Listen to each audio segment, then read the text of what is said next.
नमस्कार साथियों, Brahmavarta education channel पर आप सभी अभ्यर्थियों का स्वागत है।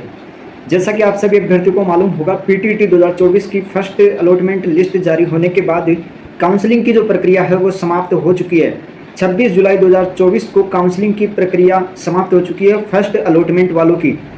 अब सवाल उठ रहा है कि फर्स्ट लिस्ट में जिन अभ्यर्थियों को दूर कॉलेज आवंटन हुआ है या मनपसंद कॉलेज आवंटन नहीं हुआ है, तो वे अभ्यर्थी अपवर्ड मूवमेंट कब से करवा सकते हैं, क्या अपवर्ड मूवमेंट होगा या नहीं होगा, इसको लेकर हम बात करेंगे। इसके अलावा कुछ अभ्यर्थी ऐसे रहे थे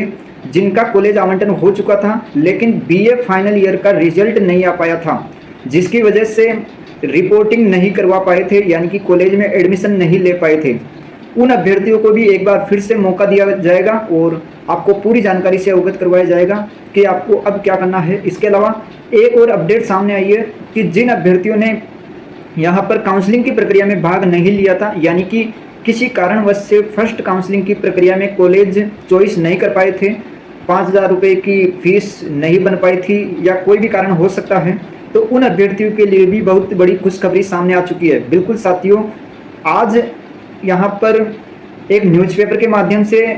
अपडेट मिली है और दो अपडेट सामने आई है, जिसमें यहाँ पर फाइनल परिणाम जो आपका जारी हुआ, फाइनल किसी विश्वविद्यालय का जारी हो चुका है, किसी का अभी तक जारी नहीं हुआ है। तो उन अभ्यर्थियों के लिए भी महत्वपूर्ण सूचना सामने आई है कि अब आप कॉलेज चॉइस कब से कब तक कर पाएंगे। तो यहाँ पर ऑफिशियल जो जानकारी सामने आई है स्क्रीन पर आपको दिखाई दे रही होगी, जिसमें सबसे पहले आपको एक नोटिफिकेशन दिखाई दे रहा होगा जिसमें 25/7/2024 की तारीख लिखी गई है। यह नोटिफिकेशन है, ऑफिशियल सूचना है। हालांकि अभी तक ऑफिशियल वेबसाइट पर कोई भी नोटिफिकेशन जारी नहीं हुआ है और जारी जल्द हो जाएगा। और यहाँ पर देख सकते हैं, इसमें आम सूचना लिखी गई है कि पीटीईटी 2024 की प्रथम काउंसलिंग के संदर्भ में महाराजा सूरजमल ब्रज विश्वविद्यालय और यहाँ पर भरतपुर एवं महर्षि दयानंद सरस्वती विश्वविद्यालय अजमेर के वे अभ्यर्थी, यानी कि दो विश्वविद्यालय के अभ्यर्थियों की बात यहाँ पर की जा रही है, लेकिन आपको बताया जाएगा कि इसके अलावा भी जिन महाविद्यालयों के अंदर, जिन विश्वविद्यालयों के अंदर फाइनल परिणाम जारी नहीं हुए हैं, उन अभ्यर्थी को क्या करना है। तो महाराजा सूरजमल ब्रज विश्वविद्यालय भरतपुर एवं महर्षि दयानंद सरस्वती विश्वविद्यालय अजमेर के वे अभ्यर्थी जिनका स्नातक अंतिम वर्ष का परिणाम घोषित नहीं होने से प्रवेश संभव नहीं हो पाया। मतलब बात यही है कि फाइनल ईयर का परीक्षा परिणाम जारी नहीं होने के कारण आपने या तो काउंसलिंग की प्रक्रिया में भाग नहीं लिया, और अगर लिया भी तो कॉलेज आवंटन हो गया और रिपोर्टिंग नहीं करवाई, कुल मिलाकर आपने एडमिशन नहीं लिया। तो उन अभ्यर्थियों को यहाँ पर ऑफिशियल नोटिफिकेशन में बताया गया है कि आप या तो 22,000 रुपये जमा, यहाँ पर एक बार फिर से नोटिफिकेशन को पूरा करके बता देता हूँ। यहाँ पर लिखा गया है कि जिन अभ्यर्थियों ने फर्स्ट लिस्ट के अंदर, यानी कि फर्स्ट जो काउंसलिंग हुई उसके अंदर भाग लिया है या नहीं लिया है, या आपने एडमिशन नहीं कराया है, तो आप सेकंड जो काउंसलिंग की प्रक्रिया स्टार्ट होगी उसमें भाग ले सकते हैं। ये यहाँ पर बात कही गई है। और एक अभ्यर्थियों का यह भी सवाल देखने को मिला कि बीए फाइनल ईयर का रिजल्ट नहीं आ पाया, लेकिन मैंने जो कॉलेज मिली है वहाँ पर 22,000 रुपये की जो फीस है वो जमा करवा दी है, तो क्या मेरा यहाँ पर जो एडमिशन है वो रद्द होगा या नहीं होगा। तो इसको लेकर भी ऑफिशियल नोटिफिकेशन में लिखा गया है कि अभ्यर्थियों ने 22,000 रुपये शुल्क जमा करवाया है अथवा नहीं, दोनों ही स्थितियों में उक्त सुविधा प्राप्त करने हेतु दिनांक 28 और 29 जुलाई को चॉइस फिलिंग करना अनिवार्य है। यहाँ पर साफ लिखा गया है कि यदि आपका बीए फाइनल ईयर का परीक्षा परिणाम घोषित नहीं हुआ है और आपका एडमिशन कॉलेज में नहीं हो पाया है, पीटीटी वाली कॉलेज में, तो आप या तो 22,000 रुपये रिपोर्टिंग के माध्यम से जमा करवा चुके हैं या नहीं करवाए हैं। दोनों ही स्थितियों में आपको क्या करना है, 28 और 29 तारीख को पोर्टल पर कॉलेज चॉइस की जो लिंक है वो ओपन होगी, और कॉलेज चॉइस की लिंक ओपन होगी जिसके अंदर आपको फिर से चॉइस फिलिंग करना अनिवार्य है। कॉलेज चॉइस करना अनिवार्य है 28 और 29 तारीख को। जिन अभ्यर्थियों ने यहाँ पर 22,000 रुपये जमा करवा दिए हैं, बीए फाइनल ईयर का परीक्षा परिणाम जारी नहीं हो पाया है या फिर एडमिशन नहीं करा पाए हैं और 22,000 रुपये या जमा नहीं करा पाए हैं, दोनों ही स्थितियों में यहाँ पर बात कही गई है। एक यहाँ पर कहा गया है कि 11 अगस्त 2024 तक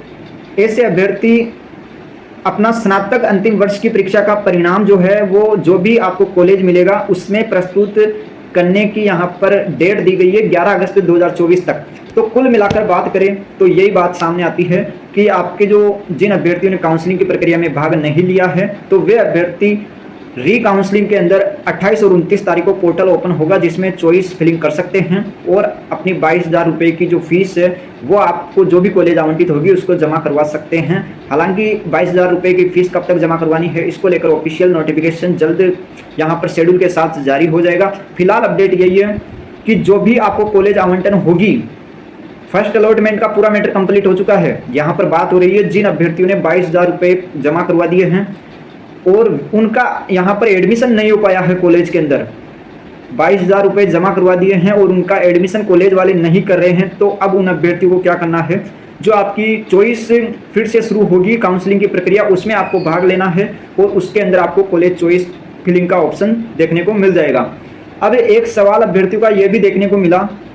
जिसमें नोटिफिकेशन में लिखा गया कि जिन अभ्यर्थी को फर्स्ट लिस्ट के अंदर जो कॉलेज आवंटन हुई